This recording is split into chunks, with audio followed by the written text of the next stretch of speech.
Stefon, What's up? how are you? Good. I see you.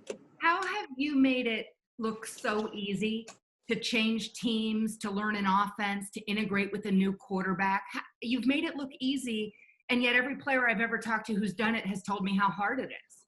And me, if I wish I made it look easy. It's definitely been an everyday struggle, but I feel like I give all the credit to the people around me, Josh, Coach Dayball, Coach McDermott, and the people that's put in place for me so I can succeed. Like, I give almost 100% credit to Chad Hall, my receiver coach. He puts a lot of extra time in. Danny, I tell him, I just told him recently he's probably one of the best coaches, if not the best coach I've ever had. Just because as far as like mentally preparing me and mentally getting me ready for the game and make sure I'm in the right space. Not just necessarily just the football aspect, just more so he'll check on you, make sure you're all right, because he played the position, he can understand it can be a lot. So for me, as far as like making it look easy, I wish, have my everyday struggles like everybody else, and I'm just trying to get better each and every day. That's one attitude that I'll never leave. And I love the people that I'm playing with. I love the guys that I'm around because we strive for greatness each and every day, even if we fall short. It shows you love it. I have two questions, but they're yes or no. Take your time. Did you know the Bills tried to trade for you at the trade deadline last year and the Vikings said no? No, and I heard they said no to a lot of people, but I didn't know. I didn't know about this one. Okay. And your initial reaction when you were told by whomever you were just traded to the Buffalo Bills was what? Oh, when it first happened, I was somewhat shocked at first because I didn't think I was going to get traded. But after I used what I knew, and I was excited. I knew they had a quarterback with a strong arm.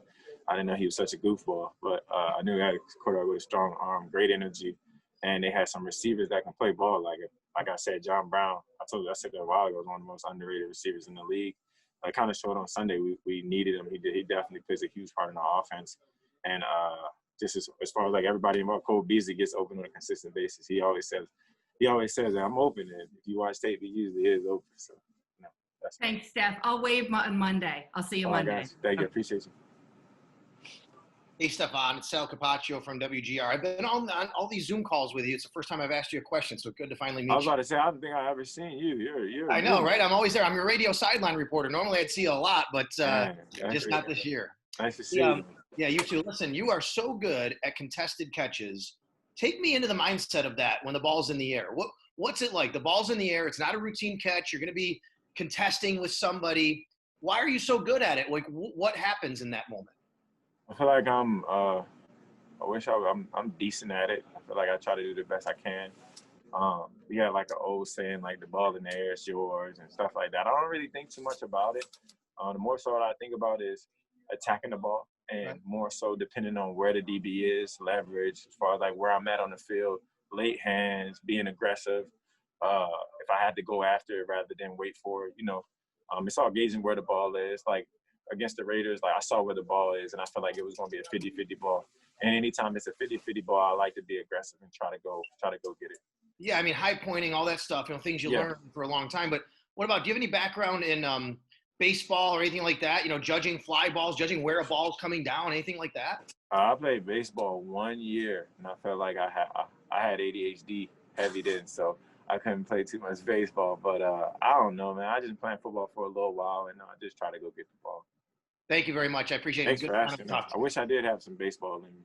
No, that's good. I appreciate it. Thank you. No doubt. All right, Stefon, Mark Gaughan from the Buffalo News. Yep, baseball's a little slow. I agree with that. So, in this game, both Patrick Mahomes and Josh Allen are great outside the pocket extending plays. Yeah. How have you had to adjust, or what is the key for you in staying live for him when the extended plays? I mean, I realize Minnesota would do a lot of design bootlegs and rollouts where the plays play action, but Josh and Patrick do it, can do it on any play. How would you just talk about that?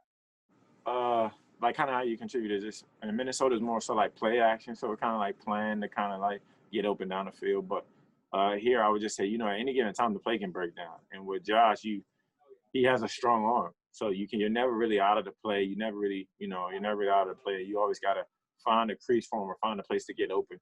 And a lot of things are designed scramble rules, drills, but the stuff that's off the book, I guess, and stuff that you don't you can't plan for, he excels at. He can put the ball wherever you need it to be. And even at the times where, you don't know where the DB is, and you just got to trust him that he's going to lead you in the right direction. He hasn't felt us yet. So we just got to continue to trust him and be there for him. Okay. Thank you. Hold on. Hey, Devin, what's up, man? Can you hear me okay? Hey, Stefon, Marcel, the ESPN. How you doing, man? What's up, big guy? How you doing? Good. I don't really have a joke like the other two I was to about start. to say, you but, slacking today. yeah, man, like they set me up for failure here. But just wondering, because it's been nothing but success since you got to Buffalo. 4 wins in a row. Obviously, didn't happen on Tuesday, but what did you learn about how this locker room and how this team handles a loss after Tuesday night? Definitely one of those, everybody's accountable first. Accountable. We trace back our steps on what we did and what we didn't do. It was definitely a different week than what we typically usually had. And nobody in here made any excuse. Everybody came in, was accountable, figured out ways we could have been better, especially individually. I jumped off sides. I dropped 2 passes. There's little stuff like that I feel like just personally I can do better and be better for my team. And nobody's ragging on you for that. Everybody's like this, well, you did this, but I also can be better, And I feel like combining everybody having that same emotion and that same feeling of getting that taste out of our mouth and, just as far as like righting your wrongs. You know what I'm saying? Nobody's perfect in this world but God. But in this organization, I guess, in the foundation that we built, everybody's accountable. Everybody wants to execute at a high level, and everybody wants to do their job.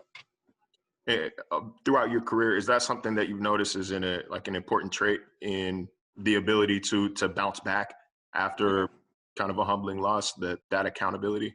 Yeah, because, there's peaks and valleys, especially with the NFL season.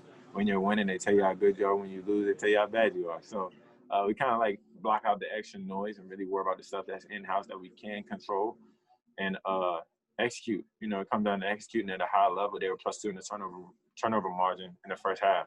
So kind of put us in the game. They kind of put us in a spot where as though we got to take the ball away as well. And that's what Coach McDermott was teaching us. And for like offense, we got to score. It's been drives where we weren't as successful. And for whatever reason, whatever it comes down to, for us, we just got to do better for our defense. I got to do better for my quarterback, and so on and so forth. It's a never-ending story of what we could have did, but definitely a lot to learn from, and we get another opportunity this week. Lucky us. No doubt, man. I appreciate you as always. Thank you. Hey, Stefon, John Worrell with the Associated Press. What's up, big guy? Good seeing you. You left it. I wasn't going to ask a question, but you kind of left it out there. What makes Josh Allen a goofball?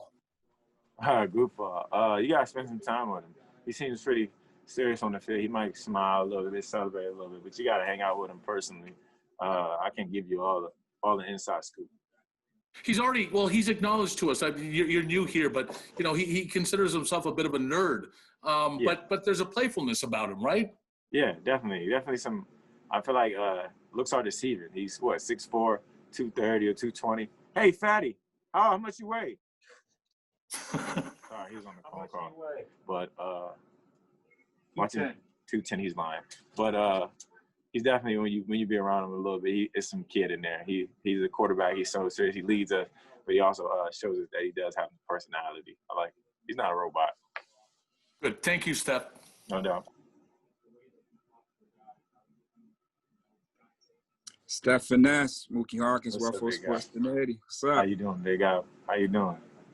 Hanging in there, man. We all know that getting that first L, it never tastes good. It never tastes good. But what Rocket Man, with Rocket Man over there on that last and final drive, man, that laser he put out there to TJ was angry but yet accurate. And as the game was winding down, you got to look in those players' eyes to see, where they at. Exactly.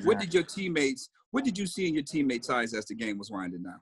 I see that the guys, we never gonna give up on a fight. We know when the clock says 0, it's over. But probably like our quarterback always gives us a chance. And I feel like when it came down in the game, we did everything that we could in that moment. We could have been better in a lot of areas, and we grew, and we're going to grow from it. I feel like you learn a lot from losses. You learn from wins, but you learn more from losses, and you see what kind of character guys got. So we're never going to give up. We're going to fight till the end. And we got some guys, especially at that quarterback position. A guy that I'm gonna tip my hat up to every day. But he grinds, he busts his tail, and on a game day, he's giving it everything.